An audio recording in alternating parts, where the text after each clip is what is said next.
right now.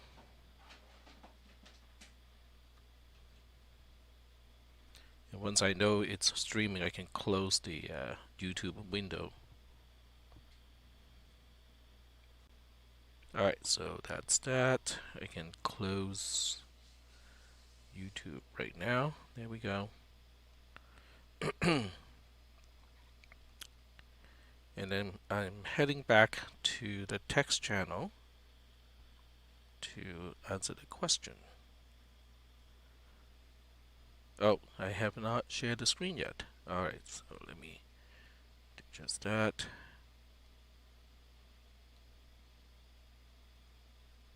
There we go. Alright. And we got about a minute and a half before the class starts. We have one question in the text channel. Does anyone know what the numbers in parentheses means? I'm not really sure what numbers in what context. Are we talking about the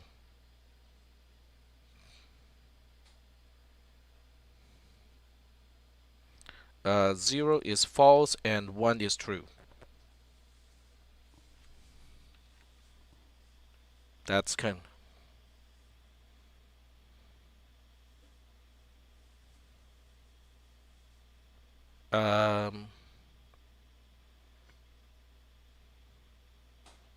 all right. So we're gonna have to go back to okay. I'm gonna show you guys something in just about 30 seconds, and that should help answer the question.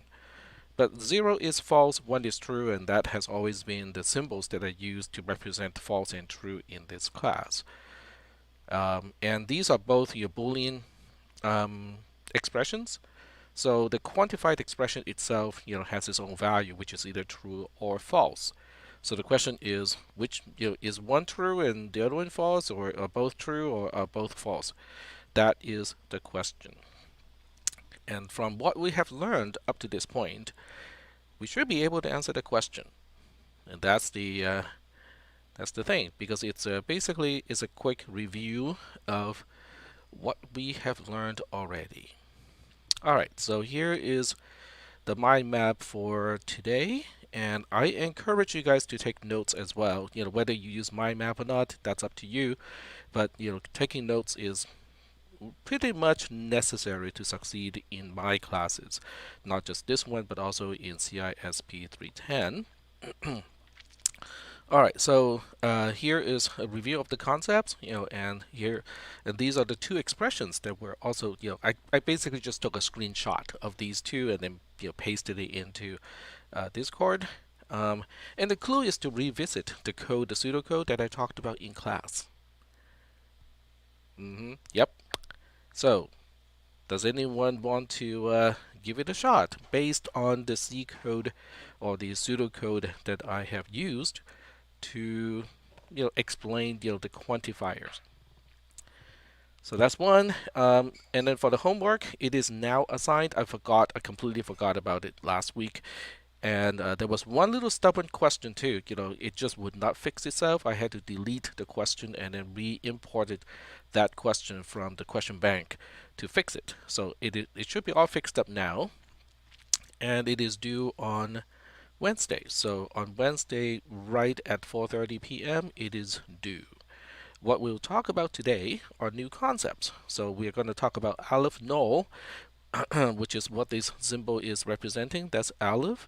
And aleph null, the null is basically the subscript 0. And we will talk about these concepts when we get to that point. So before we move on to these, I would like to see if you guys come up with an answer. Because this quantifier or this quantified expression has a value of either true or false, and so does this one. And I want you guys to tell me which one it is. So,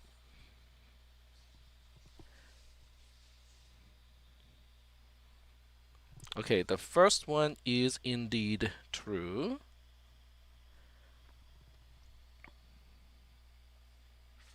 With no x for all x, it's always false.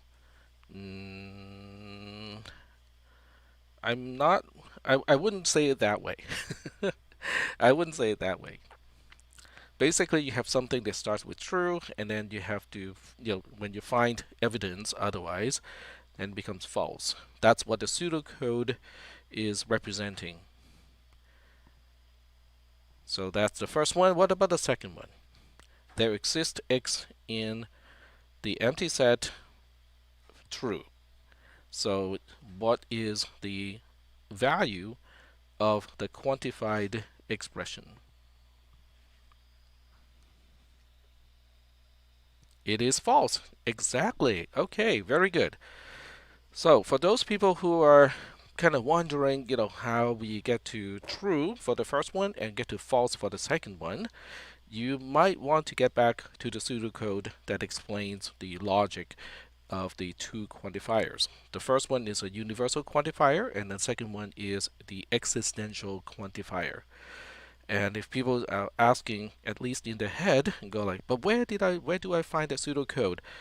Um, I don't know. I cannot remember. I just remember that I presented the pseudocode, and you probably have to dig through the video recording to find it. Okay, but on the other hand, if you fully understand the quantified expressions without the pseudocode, that's fine too. Okay, there's absolutely no need to refer to the pseudocode if you already understand these concepts. So just to answer these questions, okay, this one is true, the whole thing, and then this one is false for the entire thing. All right, so this one is false, and I forgot the close notation. It worked out anyway, so. All right, so Jonathan is typing in the text channel. Yeah, basically, p of x just returns a constant of 0 for the first one, and then p of x returns a constant of 1 for the second one. So in other words, it's a very stupid, predicate. It just returns a constant of false and returns a constant of true depending on which one we are talking about. Yep, yep. So I'm just gonna.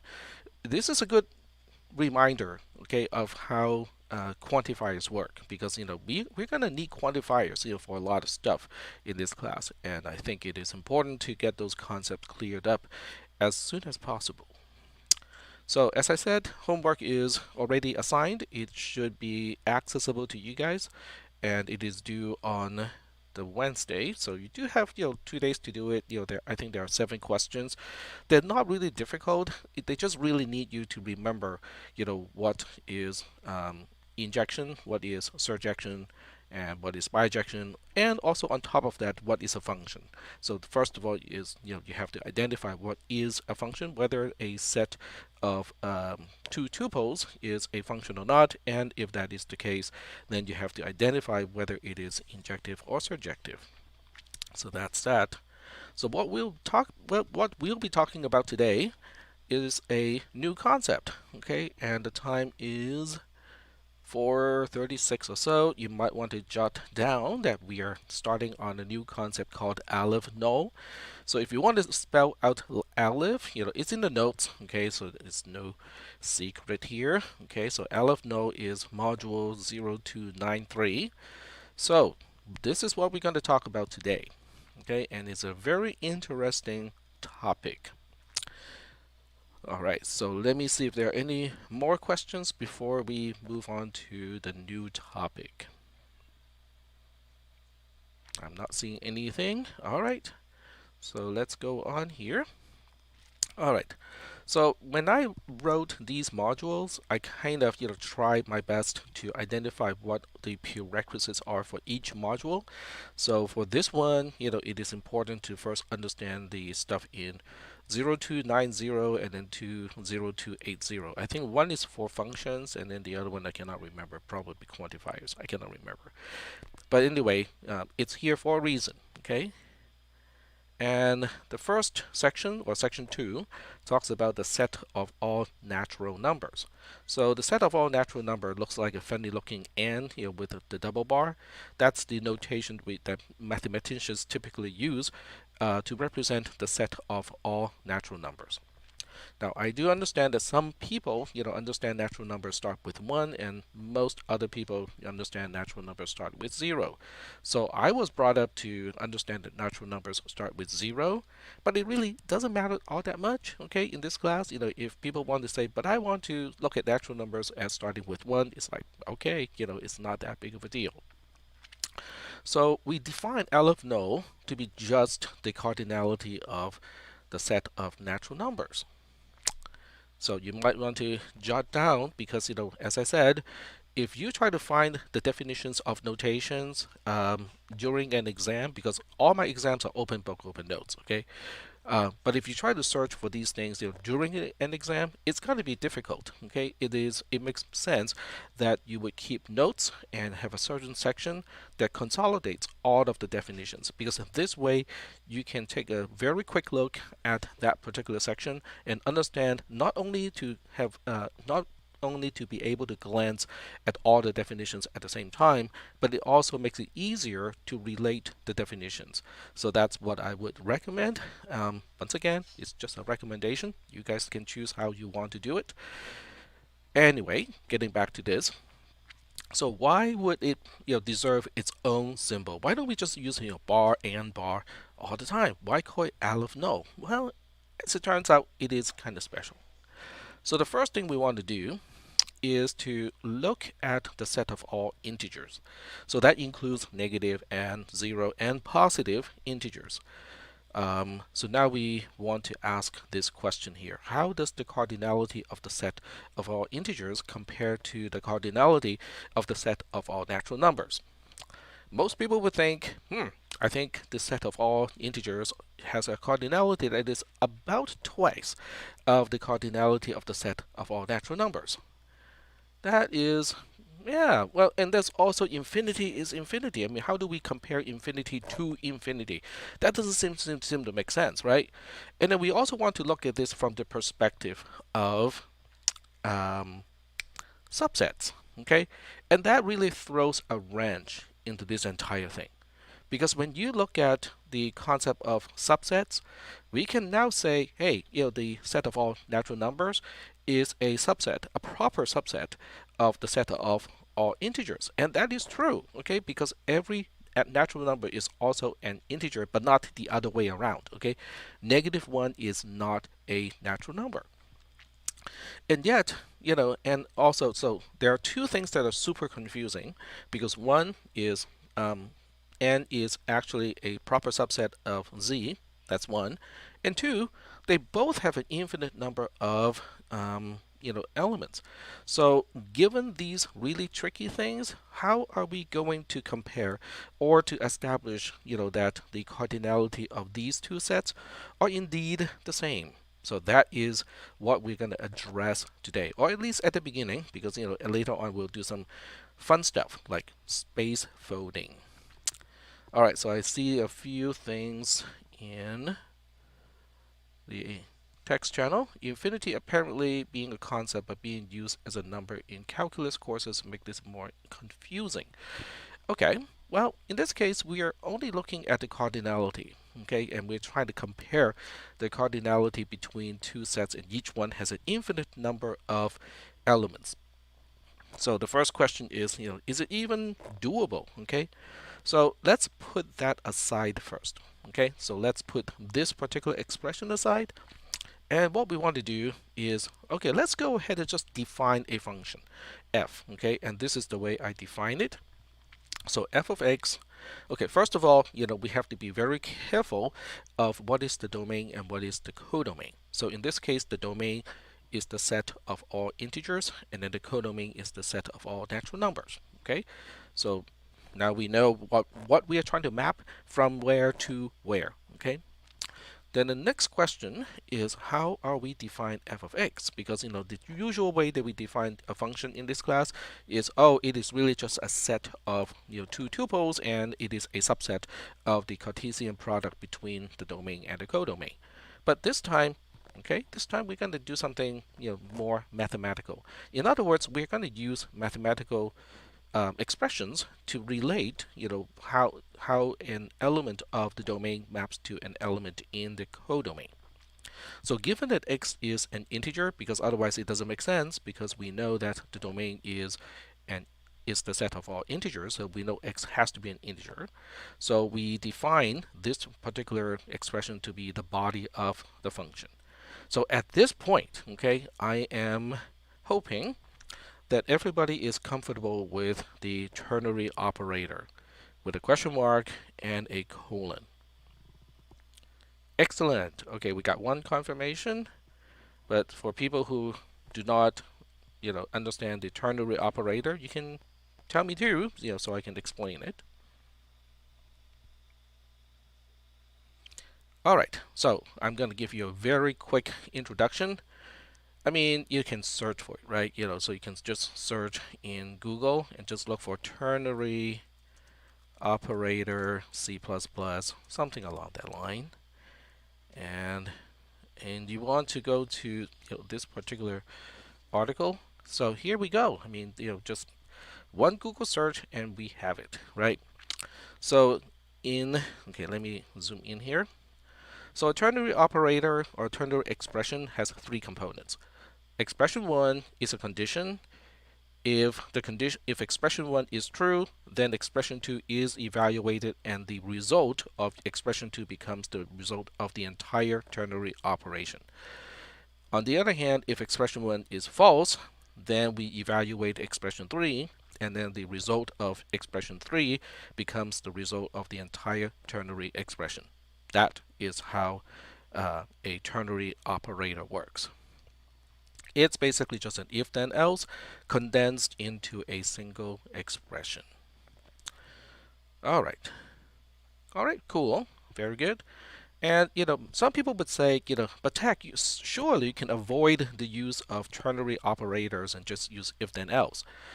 Well, the answer is yes. Okay, we sure can do that, but we can also just use global variables and a whole lot of usual ugly stuff to avoid the use of parameters and return values and stuff like that. We just have a bazillion global variables, and the program will still work. We can even do recursion, quote unquote recursion, without the use of local variables. Yes, we can. Is it a good idea? No.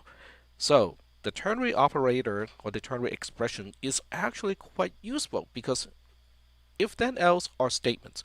They can only go at a macro level where expressions are expected. Ternary expressions, on the other hand, are expressions, so they can go wherever an expression is expected, and that's a lot of places, and that's why it is far more flexible compared to if then else as statements. So I just want to throw that out. Just because most people do not use ternary expressions doesn't mean it is difficult to use or it is awkward or it's strange. It is simply, I think it simply means most people really don't understand, how useful it is. Okay, so having that said, let's find out what this one does. Okay, it basically says if x is greater than or equal to 0, it returns 2x. Otherwise, it returns negative minus 2x minus 1. So what are we going to do? Well, we are going to test it. We're going to try out a few examples. So here's my tablet, and today is the first day that I try to do this using Wi-Fi. So I hope the lag time is not too much. If it is, I can always connect it back to the USB cable, so it's a little bit faster. Yeah, looks like it's going to be a little bit too slow today. Well, I guess not. It just has to wake up and do stuff. All right, so we're gonna look at f of okay, so what just happened? All right, so we'll see. Oh, I see. I'm not using a pen, I'm using the eraser. Operator error. All right, so let's look at f of 0. So when we look at f of 0, 0 is greater than or equal to 0 is true, so it returns 2x, so the result is a 0. So let's take a look at f of 1. 1 is greater than or equal to 0 is true, so it returns 2 of 2 times 1, which is 2. F of negative 1. let's check that out. Okay, -1 is greater than or equal to 0 is false. So it is going to evaluate minus 2x. Now x is -1, so minus 2x is actually 2. 2 minus 1 is 1. What about, so I'm going to just work out a few cases, and then we're going to stop and look at the pattern. So now we look at f of 2. 2 is greater than or equal to 0. So the expression returns 2 times 2, which is a 4. And then f of -2. And once you evaluate it, it's going to return 3. So what you can kind of generalize is it is actually doing a quote-unquote line folding. Okay, it's stretching and then folding. Okay, because what it's doing is it's taking all the negative integers and fold it. Okay, stretch first and then fold it so that it will occupy all the odd number slots on the natural number line. But what about the numbers that are already non-negative? Well, those we stretch and they will occupy all the even number slots. So as you can see, this method seems to work pretty well. I mean, give me any integer and I'll tell you what natural number is going to map to. So I want to make sure that everybody understand what f of x is doing. 0 is counted as positive in this function since first statement executes for it. Well, I don't even need to qualify whether 0 is classified as positive or not. I just need to know whether 0 is greater than or equal to 0. Right? I mean, that answers the whole question.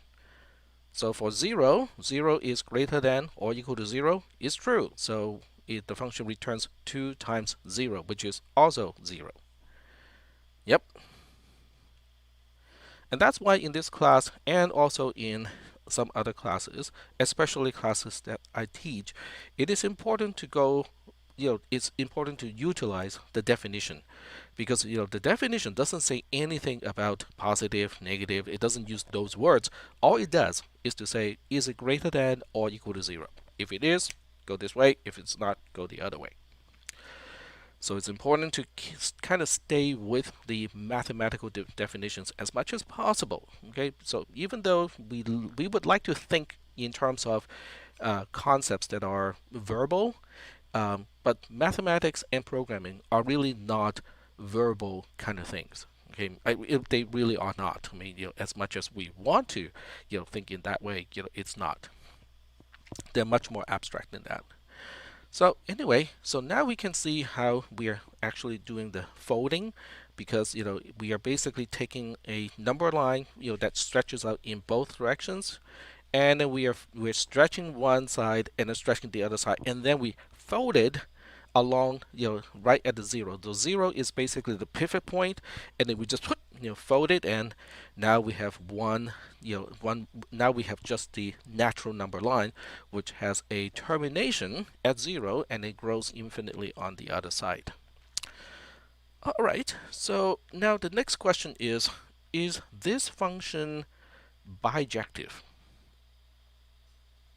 All right, so in order for a function to be bijective, what does it need to be? So once again, this is my way of quizzing you, okay? It doesn't count for points. All right, so that was quick. Good job, Aman. Surjective and injective, and I'm pretty sure Jonathan is typing that too. All right, so the first thing that we need to understand is it injective? In other words, if I give you two different integers, are they guaranteed to return two different values?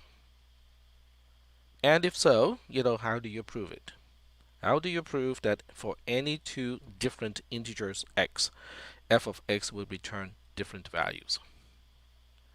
So once again, that's a tricky question, because I have not talked about the technique to prove this sort of thing. Well, I take it back. I kind of mentioned it. I did not really use it, nor to explain how it works. Yep, by contradiction, which basically says, let's say, we have two, integer values, x and y, they are different, and then somehow f of x does equal to f of y, and then we just go with that and show that, hey, that's not possible. It's not going to be self-consistent. So we are not quite equipped, to use proof by contradiction because we haven't talked about it. But I do want to emphasize the importance of proving something. Like in this case, we want to prove that f is injective. Second question, is it surjective? In other words, given any natural number, is there always an integer mapping to that natural number? That's the second question, right? So you look at this and go like, okay, let's pick some random, natural number. Can I use a systematic way to get back to the integer that should map to it using this definition of f? That is the question, right?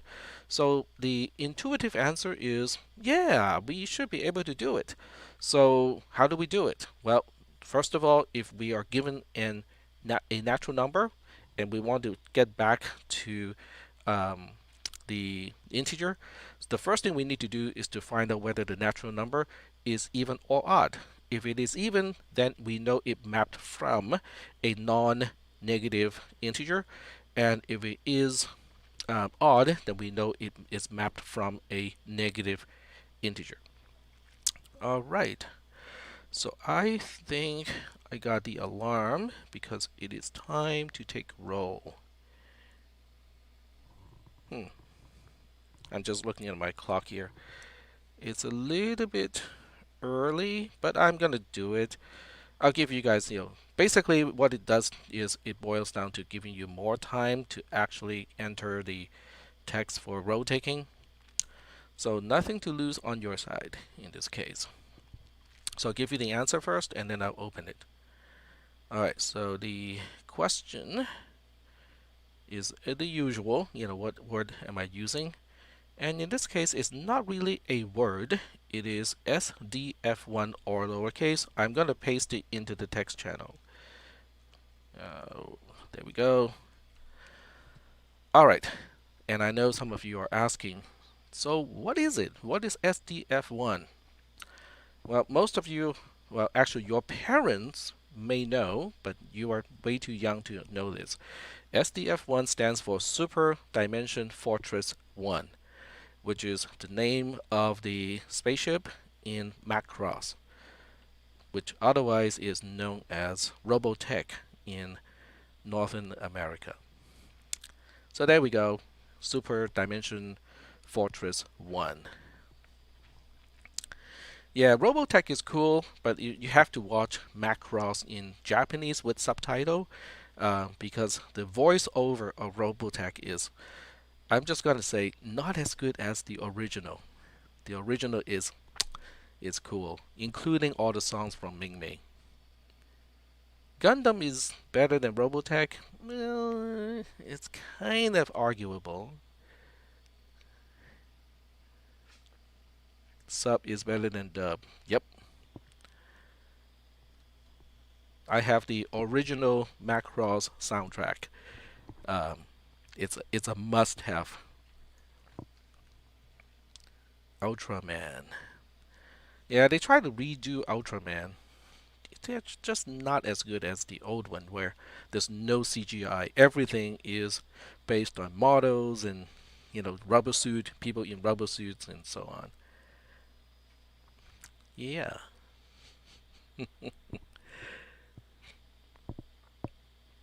You guys can tell how quickly I can distract myself. Yep. And the spaceship itself transforms into a gigantic robot.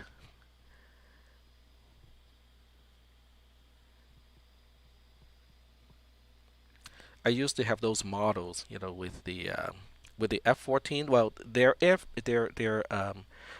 the robots, the ones that transform. They're based on the F-14 Tomcat.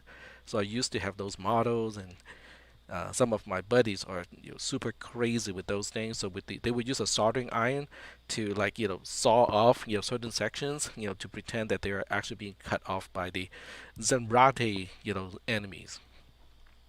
Yeah, the giants. Okay, so enough distraction. We're getting back to here. So here's a proof, about the uniqueness. So we're gonna, we'll skip this portion. So what we want to do is to see if there's an inverse function. Exactly, that is the robot form of the entire spaceship. You can see how it uses two battleship. One, I think one is a battleship, the other one is a carrier. One is a missile um, battleship. Yep. All right. So getting back to this, um, the inverse function of f. So the inverse function of f, depends on whether whether the argument, which is x, it depends on whether x is even or odd. So if x mod 2 is 0, it means it is even. In the case that it is even, it's pretty easy. We just divide x by 2 to get back to whatever integer is mapping to the value of x. What if it is odd? If it is odd, then we do this part here, which means we are adding 1 to x first, and then we divide it by negative 2. I'll give you an example. Let's pick 3, okay, if x is 3. So x is 3 means x mod 2 equals to 0 is false, which will get us to here. 3 plus 1 is 4. 4 divided by negative 2 is negative 2. So if you go back to, okay, not you, but me, if we go back to f of negative 2, it is indeed 3. So f inverse of 3 is getting us negative 2. That works out pretty good. So that basically means f is bijective. Now, since f is bijective, then we claim that n and z have the same cardinality, because now we have a one-to-one mapping between the set of all the natural numbers and the set of all integers. And because that mapping is indeed one-to-one, so that is the reason why we can say that they have the same cardinality, because for every element in the natural numbers, there is a corresponding element in the set of integers, and vice versa, because if it is bijective, it goes in both directions. So let me just pause here and see if there are any questions, because this is it's a very simple concept in a way, but it is also kind of tricky and abstract at the same time. All right. So I can definitely understand why it is a little bit tricky, because of the two things that I talked about earlier, right? Because we can actually say that the set of natural numbers is a proper subset of the set of all natural of integers. That is the case. However, at the same time, we now say that they have the same cardinality. It's like, whoa, hold on a second here, right? I mean, how can those both be true at the same time? And as it turns out, they're actually both true. So if you want to ask, is the set of all natural numbers a proper subset of the set of all integers, then by the definition of proper subset of, the answer is yes. Okay, it is true. But at the same time, if you want to ask, do they have the same cardinality? Because we can have at least one f. This is just one way to do it, but there may be other ways to do it too, right? So because we can find at least one bijective function to map between n and z, so now they also have the same cardinality. All right, so let me take a look at the text channel. So yes, so Elijah is correct. The cardinality of both n and z are aleph no. They both equal to aleph no. And then Armand said, so a proper subset doesn't have to have a lower cardinality than the set it applies to. Well, in this case, it is a little bit special because both sets have an infinite number of elements. So you can't really say one has fewer elements than the other one, because it still has an infinite number of elements. But you can, on the other hand, say that certain things that is in one is not in the other one. So you have to go by the definition of those operators, because when we try to find a parallel of these concepts to in real life, a lot of times it won't make sense. Okay, it just adds to confusion. So it is really important to stick with the definitions. Yeah, I think that's pretty cool too. I think that is pretty cool too. Okay, we got 2 more people typing. I'm gonna wait a little bit before we proceed to talk about my favorite space folding function. Alright, so Tosh said, so if something is bijective, it will have cardinality. Nope, that is not the case. It has the bijective function has to map to or from, because it's bijective, it doesn't really matter whether we say to or from, but one of the sets, okay, either the domain or the codomain, has to be the set of natural numbers. And then Wade said, I guess that really shows that cardinality is just one aspect that defines any given set. Yep. So if you look at the cardinality itself, it is quote unquote infinite, but yet at the same time we can compare the cardinality of n with the cardinality of z, and we say, yep, they are the same. So section 4 talks about the term infinitely countable. So basically, the set of all natural numbers is already infinitely countable, and any set that has a bijective function mapping to or from the set of all natural numbers, they are also called infinitely countable. Which is kind of interesting because if you think about it, okay, I know some of you are already thinking, so if there's such a thing called infinitely countable, that means we also have 2 other things, right? We should have infinitely uncountable, because otherwise it wouldn't make sense to classify this one as countable. So as it turns out, yes, the set of all real numbers is in fact infinitely uncountable. There's no bijective function to map the set of real numbers to or from the set of all natural numbers. And it has to do with, no matter which 2 real numbers you pick, there's always a natural, at least one real number between them. So that makes it kind of, that makes it continuous math, and that's the domain of calculus and all that stuff from your other math classes. This class, on the other hand, focuses on mostly things that are countable. So that makes a big difference between this class versus your other math classes, is we focus on countable stuff. All right, so we still have Amon typing. Is Z countable? Yes, Z is, because we found a bijective function from n to z and vice versa, so that means Z is also infinitely countable. There's also, not infinitely countable. Those are boring, right? You just make a set and go like, oh, A, B, and C are in this set. So in those cases, they're not infinite. Okay, the number of elements are finite, so they're finitely countable, which are very boring. And infinitely countable, they're very cool. All right, and the text channel says, Aman says, I think the set of all even numbers can be mapped to the natural numbers. Yes. Would it have a cardinality of aleph? No as well. Yes. So if you take any set, okay, that is a multiple of a particular integer, well, obviously other than 0, that set is also infinitely countable because there exists a one-to-one mapping, a bijective function, between that set and the set of all natural numbers. So yeah, so if you think about it, it's crazy, right? One set definitely has, some elements, many elements that are missing in the other one, and yet they are both infinitely countable. They have the same cardinality. But that is how it is defined, okay?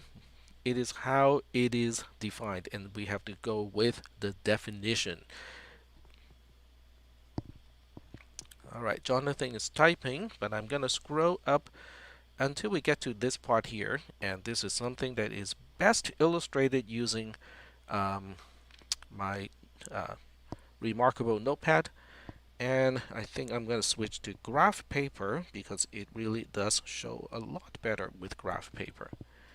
Alright, so Jonathan asked, is R not countable, R being the set of all real numbers, because the amount of numbers in R between the number and A and the number in B is infinite.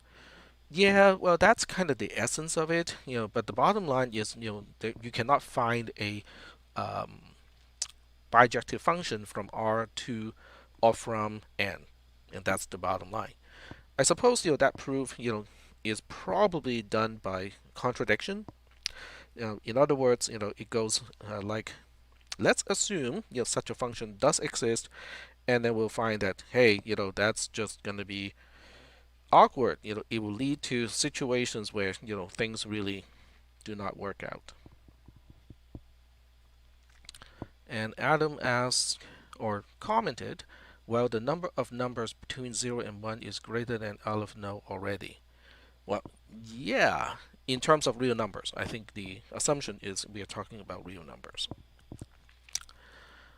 All right, so we still got a few people typing, and I'm gonna wait until all the questions are answered before we move on to this one is my favorite. It's also why we have SDF1 as the road taking word for today. The cardinality of R, if I remember correctly, it is known as Aleph no, Aleph 1 because there are multiple Alephs. Okay, basically they look at the cardinality of different sets of values. Aleph 0 is infinitely countable, and then Aleph 1 is the next one up, if I remember correctly. So I may not be entirely correct there. But there are other higher orders of um, cardinalities of different sets. All right, so what we're going to do now is I'm going to switch to this is correct. Okay, there's nothing wrong with this explanation here, but I'm going to go with a slightly better explanation using a graph paper. So I'm going to use this one here. I know it doesn't look exactly like a graph paper because of dithering, which is a technique to determine the color of a pixel. When it's um, when the actual resolution, which is what you're seeing here, is lower than the resolution of my tablet. So some of the lines appear to be missing. Like this line is really faint here, but it is enough to show us what we are talking about. Okay, so I'm just trying to find a ruler, which is not 100% needed, but it kind of makes things look nicer too.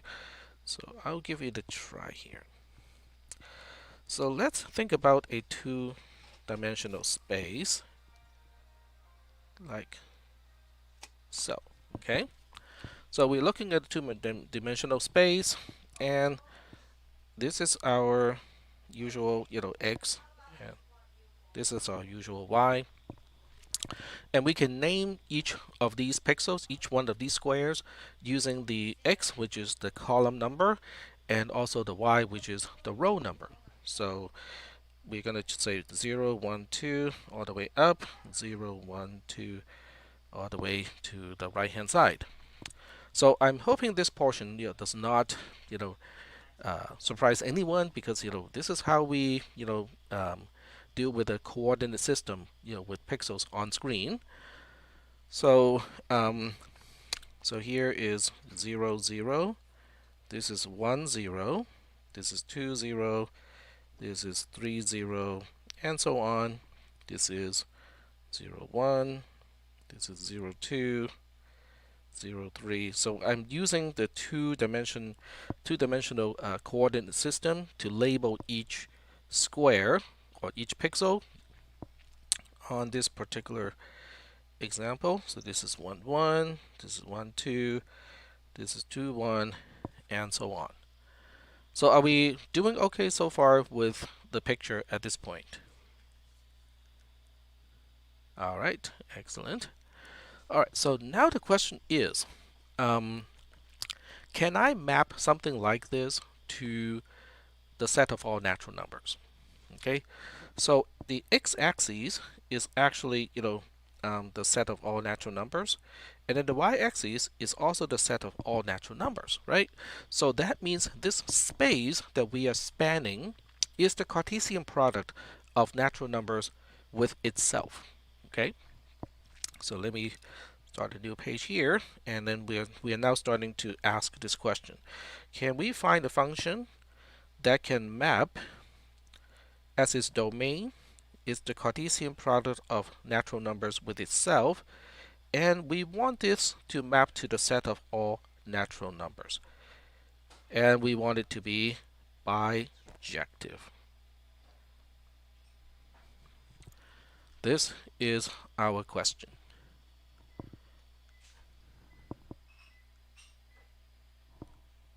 All right, so okay, hold on a second. I got a person who,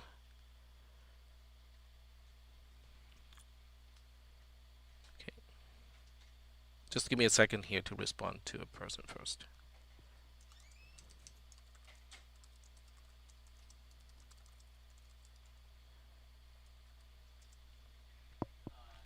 All right, back to the text channel. All right, so now we are looking at this and go like, can we make this work? Okay, because it looks kind of strange. It's one thing to fold half the line of integers, stretch it, and then fold it onto the other side using 0 as a pivot. But it's a whole different thing when we're looking at a two-dimensional space and then we're trying to fold it into a single dimensional space. So, so what should we do about this situation? So now I'm going to give you a very easy solution, and you guys will go like, oh, so that's easy. I can definitely tell that this is going to work. Okay, so I'm going to, once again, I'm going to, but this time I'm not using a ruler, so I'm just carefully using my hand to draw the axes, like so. Okay, so this time I'm going to show you guys how we number each cell. So we have 0 here, 1, 2, 3, 4, 5, 6, 7, 8, 9, and so on. Ow! So we are basically, this is the same thing as tiling. Okay, if you're tiling, for a bathroom or something like that, this is the same thing as tiling. All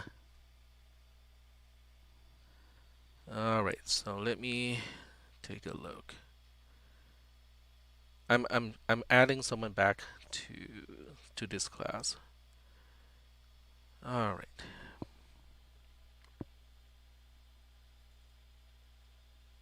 Just give me a second here.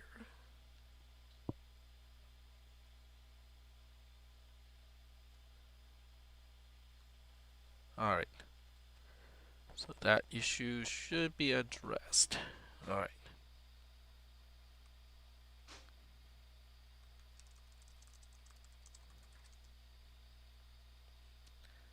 All right. Getting back to this one here. So most of you are looking at this and go like, oh, that's easy. Okay, just say that we have an infinitely large room, but it has a corner. Okay, so what we do is we start with the corner, and I can use my pen for this. It's probably more intuitive.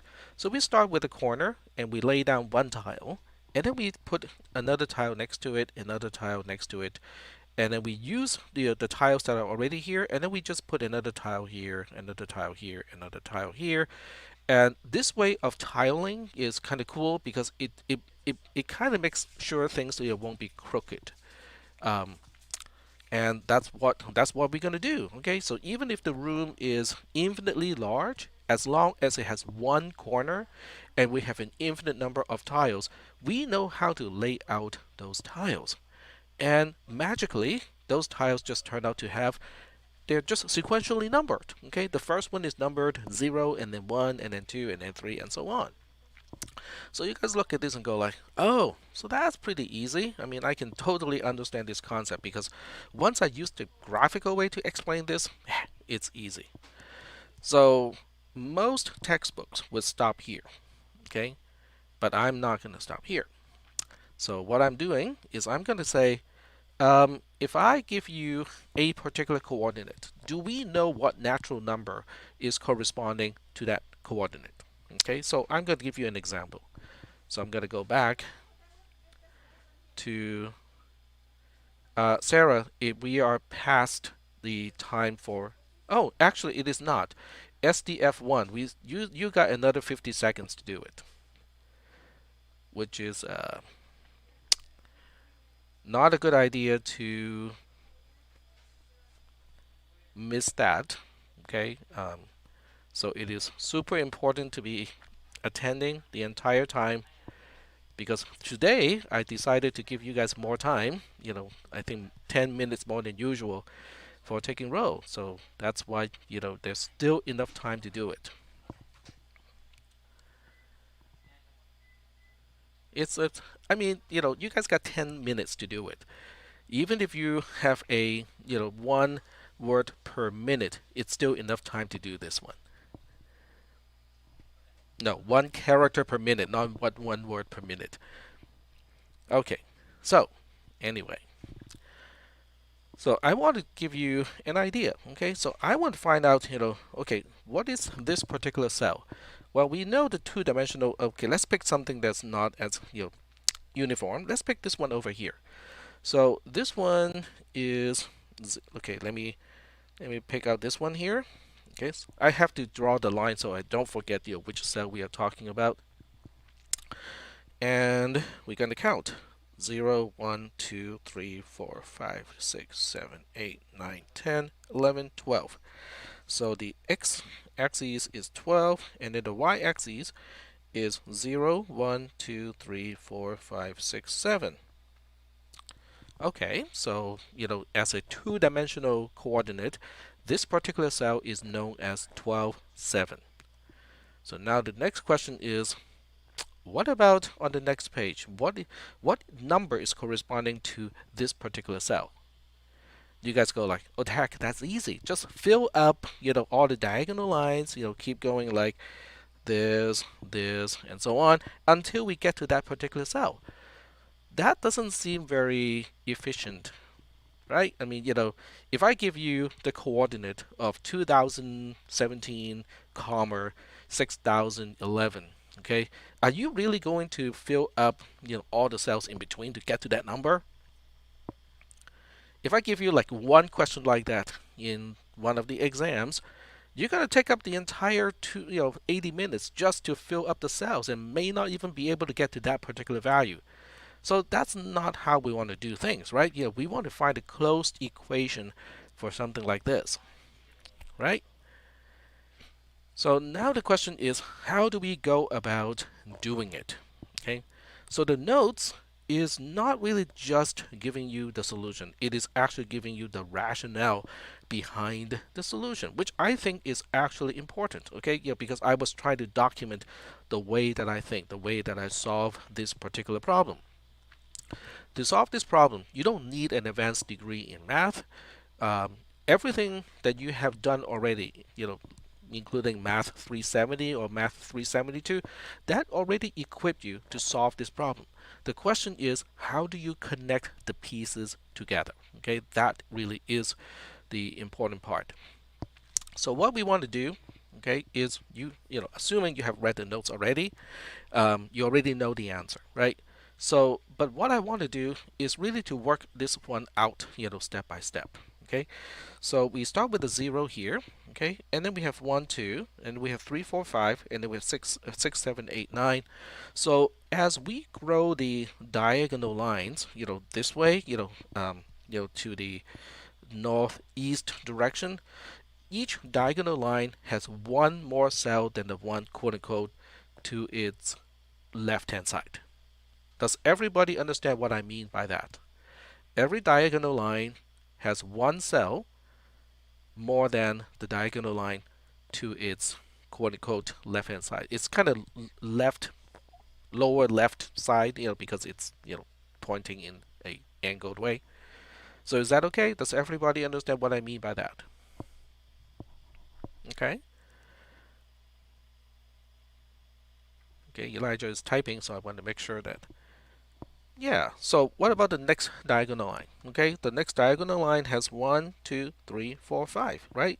So if I were to count, this becomes 10, 11, 12, 13, and 14. What about the next one? It has 6 cells, and so on, right? So how is that going to help me, right?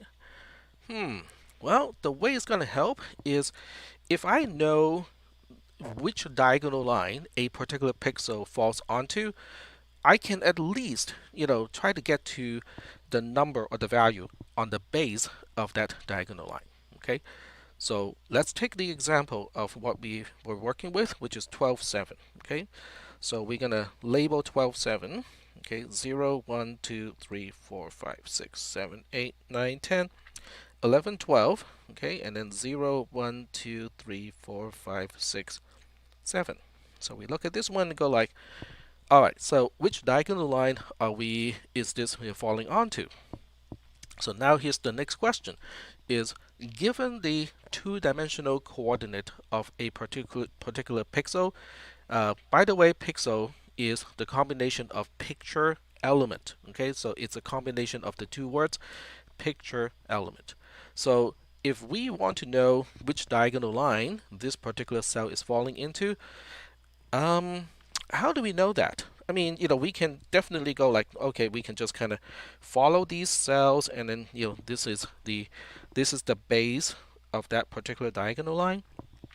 But there has to be an easier way. I mean, because of this, doing it this way is very manual. Okay, so we want to find a more systematic way to determine if we were to number the diagonal lines, like this is going to be diagonal line 0, this is diagonal line 1, this is diagonal line 2, this is diagonal line what 3, and then diagonal line 4, and so on. How do we number the diagonal lines? Well, this picture is not going to help you, but this picture does. So what you're looking at here is a picture that is in two-dimensional coordinates, and you will find that if you add the x and the y of a pixel, everything of the same diagonal line add up to exactly the same value. Let me illustrate what I mean by that. Okay, this one is easy because 0 plus 0 is 0, and there's only one element of that quote-unquote diagonal line. It's a very deformed line, but nonetheless, we can still call it a line. What about diagonal line 1? 1 plus 0 is 1. 0 plus 1 is also 1. Okay, what about diagonal line 2? 2 plus 0 is 2. 1 plus 1 is 2. 0 plus 2 is 2. 3, the next one is diagonal line 3, right? So 3 plus 0 is the same as 2 plus 1, which is the same as 1 plus 2, which is the same as 0 plus 3. So now we have, so this is important, okay? Because I know this sounds, okay, Tech, this is tedious, okay? This is obvious. This is tedious. What is the big deal? It is a big deal because we found a pattern, okay? Pattern is extremely important in computer science because what is code? Okay, what is a program? A program is an abstraction of what needs to be done. Okay, and as a result, we are practicing every single time we write code. We are practicing the art of abstraction. This is something that I just abstracted. Okay, I found the diagonal line number is x plus y. Okay, so I'm gonna say the number of, the ID, okay, of the diagonal line is really just the x coordinate plus the y coordinate. All right, that's easy. So that means this one here is belonging to diagonal line number what 12 plus 7, and that's 19. Okay, how is that going to help us, right? How is that going to help us? Well, so what we're going to do, so what we're going to do is we'll try to start with the base of a diagonal line. When I say the base, it simply means row 0, okay? So we want to see if there's a regularity. Now I'm switching to the other picture now, so I want to see if I don't, just kind of paint every single diagonal line, is there a quick and easy way for me to find the next value? What do you think? Do you see a pattern here? 0, 1, 3, 6, 10. What is the next number?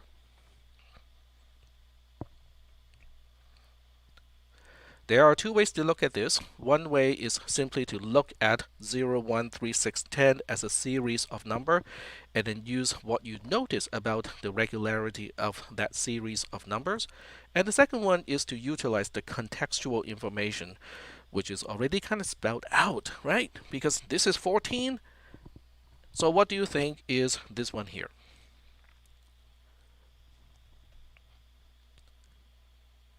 Yes, 15. Okay, what about the next one? What about this one here? What do you think it's going to be?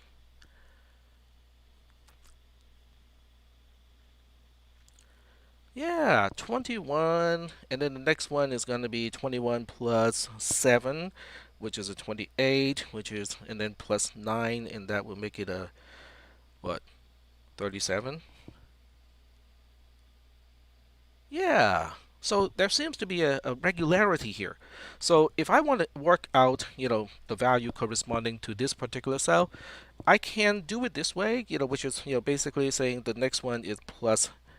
Okay, I just have to be careful. Plus 8 first. Oh, sorry. So plus 8 is 36, and then plus 9 it is 45, and then plus 10 it is 55, plus 11 it is 66, and so on. And I can try to work out to here, right? But that seems awfully tedious, right? So now we want to look at this and go like, all right, so I'm just going to say, I'm going to define, okay, x equals to x plus y, d for diagonal, okay? And now we look at these things and go like, can I compute these values based on d, okay? If I want to use, d in a formula using d, what is that formula going to be in order to determine this particular value? That's actually pretty easy. Uh, Sort of. Okay, so I'm going to give you the answer here. Okay, so I'm going to say, the g value of these things is the value, as a natural number. So g of xy is the natural number of a cell. Okay, so now I'm only concerned about g of, oops, let me erase that. G of d0. D is the diagonal line number or the sequence of the diagonal, and then 0 because I'm only looking at row 0 here. So now the question is, how do I figure that out? Okay, well, we look at the pattern. Once again, we try to notice a pattern here. So we notice G of 0, 0 is 0. G of 1, 0 is 1 because it is 0 plus 1. And then the next one is g of 2, 0, and that is plus 2, so it is 0 plus 1 plus 2, and that is 3, okay, and so on. So now what we notice is, generally speaking, g of d0 is sigma. I goes from 0, well, it doesn't have to start with 0 because the 0 term doesn't really contribute anything, but I'm going to start with 0 anyway. 0 to d I. That is g0. So I want to kind of pause here to see if you guys have any questions. Okay, particularly, are there any questions about this equation? It kind of makes sense because every diagonal line has one more cell than the previous one, and the value corresponding to the base of a diagonal line is, it has to include all of these values in the triangle that is quote unquote before that, right? Oh, okay. So the function here is g of d0 equals to the sigma, the summation of I equals to 0 to d, and just I as a term to add for each iteration. So let me just ask a more general question. Is everybody comfortable with the sigma notation, or do you want me to explain the sigma notation? Okay, so we got a confirmation that sigma is understood. Okay, very good.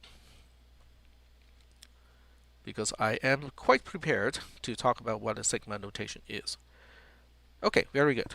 So this is sigma, okay, and this is a very simple sigma notation, right? Because all we are adding is the index, okay, which goes from 0 to d. So the next thing is, okay, now, this is still not very convenient, okay, because you still need to use a loop to compute this particular sigma. So now the question is there a closed form? Okay, is there a way to do this without having to use a loop? Because a loop does not scale very nicely, right? Because as d increases, the loop is going to take more time. Okay, the amount of time to do something like this is proportional to d itself. Okay, so that becomes the next question. Okay, and some of you have already encountered this particular concept in high school. I know because my kids, actually, got into these, closed form, from their classes. So they have sigma of just I, sigma of I squared, sigma of I cubed, and so on. So some of you may have some exposure to that already, and you can just immediately recall and go like, oh yeah, I know the closed form is blah blah blah. That's not how I want you guys to proceed, okay? Because I don't want you to recall from memory. I want you to work from what is given here. So we say, what is 0? 0 plus 1, 0 plus 1 plus 2, 0 plus 1 plus 2 plus 3, 0 plus 1 plus 2 plus 3 plus 4, and so on. And we want a closed form. I don't want something that's recursive. Recursion is easy here because everything is just, oh, the previous one plus whatever I is, whatever the current term is, right? So I don't want a recursive implementation. That's just as bad as a loop, okay? I want a closed form. So what do we notice? So we go like 0 plus 1 plus 2 all the way to n this time, okay? I don't even tell you what n is. So what you do is you pair things up, okay? So you say, well, it seems like the first term and the last term, they add up to n. The second term and the second last term would also add up to n, because the second last term is n minus 1. So when you add 1 to n minus 1, you get n back. And then the third term and the third last term, so when you count from the back, it is n minus 2. So 2 plus n minus 2 is also n. So now the question is, how many n's are we talking about, right? Approximately half of them, but not exactly half of them, okay? Because, and there's also a special case of, is n odd or is n even, right? Because if it is, if n is, because I included 0 here, if I included 0 when n is odd, it's very easy, okay? Because you just say, oh, 0 plus 3, 1 plus 2, we are done, okay? And the number of terms in this case is, okay, so this is g of 3, 0. And so in this case, it is 3 times 2. Because we have 3 from here, and then we have another 3 here, so there are 2 3s. But if you have a even number, then you have an odd number of terms. Then you go like, oh man, what do we do with that? Well, in that case, okay, you can pair up the 0 and the 4, the 1 and the 3, and the one in the middle is always 1/2 of the n value over here. So you go like, okay, so we have 4 times 2 plus 4 itself divided by 2. So you can kind of work on it that way. So this is where the notes is kind of important, because otherwise I'm going to have to re-derive the entire thing, which is extremely tedious. So now we look at this. This is actually pretty easy math. It just looks ugly. If you say this is a little ugly, you can go to show math as and then look at the tech command. Yeah, just copy and paste it into Notepad and figure that out with all the sigma notation and whatnot. Okay, so I can quickly explain this. Okay, which is kind of quick. So this is what we try to figure out. Okay, we're trying to figure out the summation of 0 plus 1 plus 2 all the way up to x, and x is a natural number. So we put it into the sigma notation, and then we figure out, hey, okay, we got two special cases because one is odd and one is even. So we look at x to see if it is, in this case, odd, right? Because if x mod 2 is not 0, it means x itself is odd. If x mod 2 is indeed 0, that means x itself is even. Excuse me. So this is for the case when x is mod, and this is for the case when x is even, which is kind of illustrated in the tablet, okay, using concrete values over here. So this is the other tip that I have for you.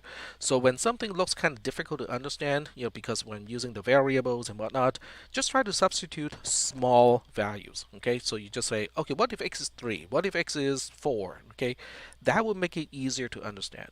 So from here to here, this is just a simplification.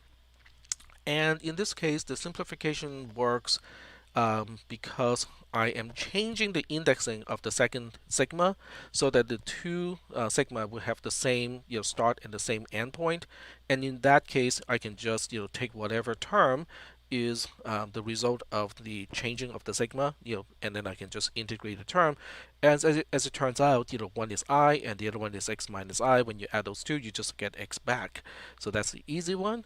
And then from here to here, it is the same thing, okay? Because I'm basically playing a trick of, how can I make use of one single loop instead of two to get through all of these items? Well, when I change the indexing, instead of I starting with x divided by 2 plus 1, I do need to change, I, so that, when I change the second sigma so that it uses the same bounds, for I, then I have to change the terms that I'm adding. Instead of I, it becomes x minus I. So it boils down to about the same thing over here. So if you just kind of go through this, line by line, you will find that eventually I get to this part over here, which is basically saying, hey, it doesn't even matter whether x is odd or not, because we end up with x times x plus 1, the whole thing divided by 2, whether x is odd or even.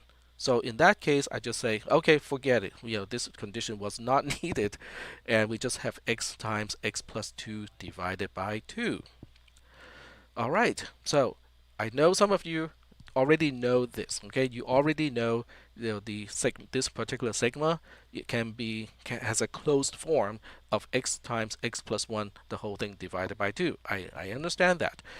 However, I feel that it is important to show you how it is derived. In other words, I'm not telling you just the result. Okay, I'm telling you how to get to the result. Now, the math in between, it looks kind of nasty, but it is not something that you cannot do. Okay, you already know the math that is necessary to do this derivation. So I want to give you the confidence, to kind of carry out this kind of mathematical derivation, because knowing how to do it, I think, is more important than the result of, after this is all done. All right, so now we have solved one little problem. Okay, so getting back to the tablet here. Okay, getting back to this one cell that we are dealing with here. Okay, I was using my finger to point to it. Obviously, you cannot see my finger, so I'm going to use my stylus now. So we want to figure out the value over here. We know how to do this now, okay? Because we know d, or x, is 19 in this case. So we are talking about 19 times 18, the whole thing divided by 2. No, I take it back. It's plus 1, right? So it's 19 times 20, the whole thing divided by 2, and that turns out to be just 190. Okay, cool. This is 190. So knowing the base of the diagonal line that we are interested in has a value of 190, what do you think is the value corresponding to this cell over here? Do you remember how we sweep a diagonal line? From the bottom, diagonally up to the upper left side corner, right? So So that means this is 190, 191, 192, 193, 194, 195, 196. This one is 197. And it's not x, it is y, Adam. It is plus the y. Exactly. Because the number of cells that we have to go from here, which is the base, to here, which is the cell that we want to find the value of, the number of steps that we have to go up is y. That is what the y coordinate of this particular cell is telling us, right? So, oh, so that means now we have the general equation, right? Because, if I switch to the next page again and the next page, there we go.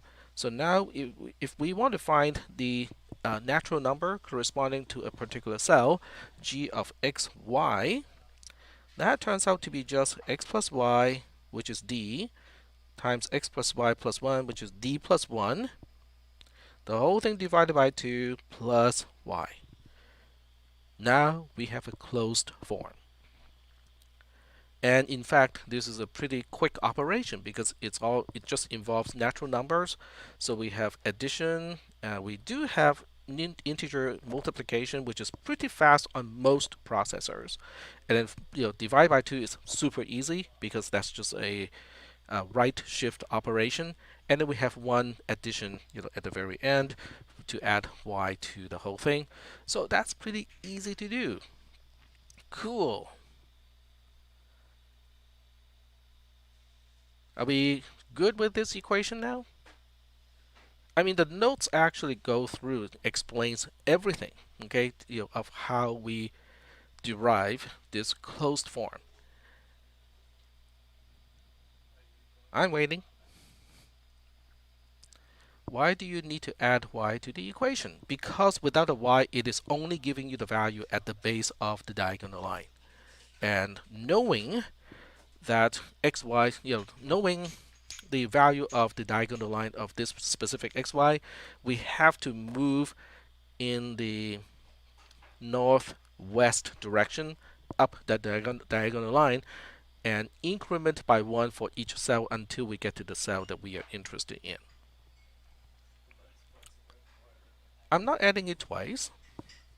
This portion gives you the base, the value at the base of the diagonal line, and then this portion, gives you, the additional value that to basically step up to the cell that we are interested in. Yep. Okay. Cool. All right. Wade says, could I give you one more example of the type of question we might use this in? Oh, wait, hold on a second here. Since I'm giving you the equation, there's nothing I'm going to ask you about the derivation of the equation.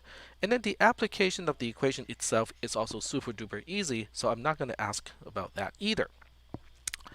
So the first question here is, this is a function, okay, that's good. Given any two-dimensional coordinate of a cell, we can get to a natural number. Okay, it is a function. In other words, there's no, how should I put it? A cell cannot correspond to two different natural numbers. That kind of makes sense, right? Okay, so let me go back to this particular picture here. So remember, we are laying down tiles, right? So we lay down the tile, we lay down the tile, tile, tile, tile, tile, tile, tile, tile. So you can kind of look at this approach and go like, yeah, I'm pretty sure we are not going to put two tiles into the same space. Does that make sense?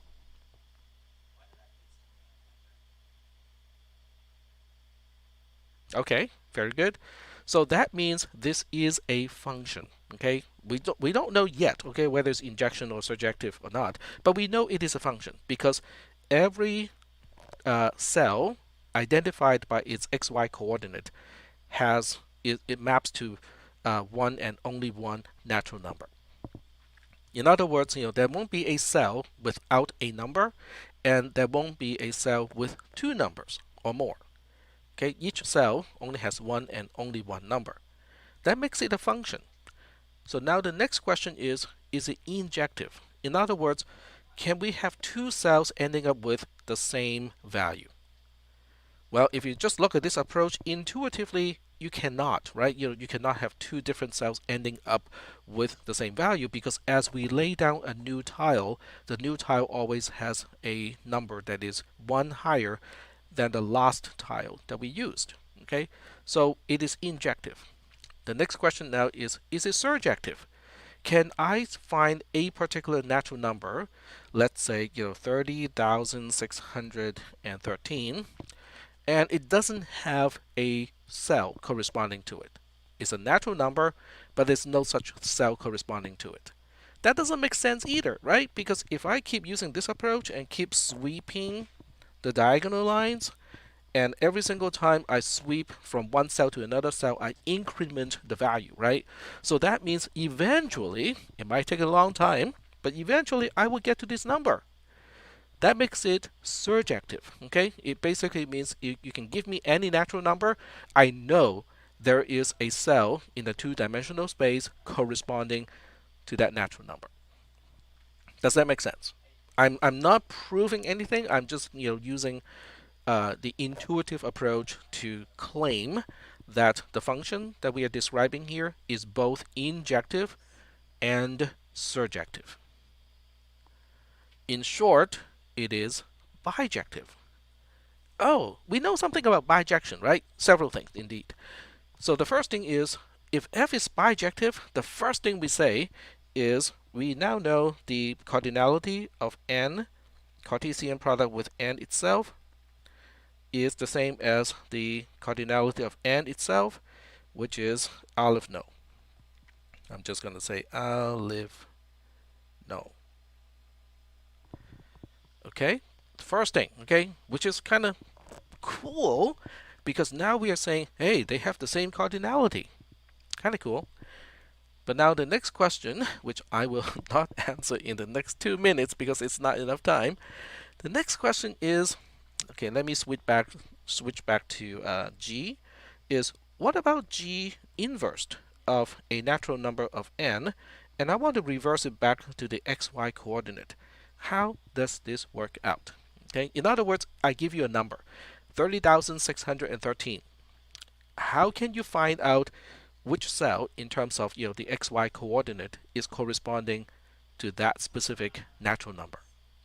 So that is a question that we're going to answer on Wednesday. But I would strongly suggest you to review the notes prior to Wednesday because even though it doesn't really involve any heavy duty math, the heaviest duty math that it does involve is quadratic equation. You're not in high school. All right, so that concept is a high school concept. You know quadratic equation already. So that's the highest math that is involved to find the inverse function. The full process of finding the inverse function is in the notes. Okay, so if you just read it, it will guide you through my thought process to find it. Okay, and I can almost guarantee you, because I haven't looked very far, but I can almost guarantee you that this notes here, okay, my stuff, is the only one that will give you the closed form of G and also G inversed. Okay, because most other textbooks would go like, yeah, see, it seems like, we got a bijective function here, and see ya, we're moving on to the next chapter. Bye bye. I cannot do that. Okay, I cannot let go of this until I myself derive the closed form of these functions. So read that, but if you are the type who really enjoy solving math problems, then I would suggest you to read some of the hints and then go ahead and see if you can derive it. Even if you cannot, it's not a big deal, okay? Because the exam is going to be open book and open notes, so it's not really like you have to memorize any equations. But going through the process of generalizing and problem solving and figuring out the answer, I think that is a very useful process. It may not seem like it is related to computer science or coding. Someone may say, but I just want to write some games. Why do I need to deal with this kind of math? This is hairy math. I don't want to deal with it. I mean, it's kind of like having a policeman to practice yoga. I mean, why would a policeman practice yoga? Well, it increases flexibility, lung function, heart function, and all kinds of other things that a policeman may actually need, when he or she is chasing down a suspect, or just need to, perform his job, saving someone from a dire situation. It's kind of like that, okay? Solving these problems is really exercising your mind, um, and so that you can retain a certain strength of problem solving, because trust me, programming and solving these kind of problems, they are similar enough. Okay, I mean, I'm much older than you, so I can tell you from my experience. All right, so the exam is going to be around 1/3 through the semester. This is week 4. That makes the next week or the one following that to be about 1/3. So um, I probably would use next Monday for a practice test, which doesn't count for your score, because I'm just going to use an old exam and show you what it is, and then help you understand how to answer that particular one. And then 1 week after the practice is going to be the actual exam. So tentatively speaking, your first exam is going to be 2 weeks from today. All right, so the homework is already assigned. It is released, so you can go ahead and um, work on that one. Shouldn't take you too long, as long as you already understand all the concepts. And then on Wednesday, we're gonna finish this. Okay, we're gonna work out what is this G inverse of the function that we have already talked about over here. So at this point, it doesn't even matter that we are dealing with a dimension, two-dimensional space folding into one, because now it is really just math. Okay, but understanding the dimensionality of this may be helpful. And as a reminder, this is also why I used the word SDF1 as the role-taking word, because super dimensional fortress, the way it travels is by folding space, and that's what we are doing here. All right, so I'm gonna sign off and close the live stream. But I'm going to stay online for another hour or so to answer questions if anyone has any. And then I'll see you guys on Wednesday. And please do not be late, and be present, so that when I take roll, you'll be ready to participate. All right, I'll see most of you on Wednesday.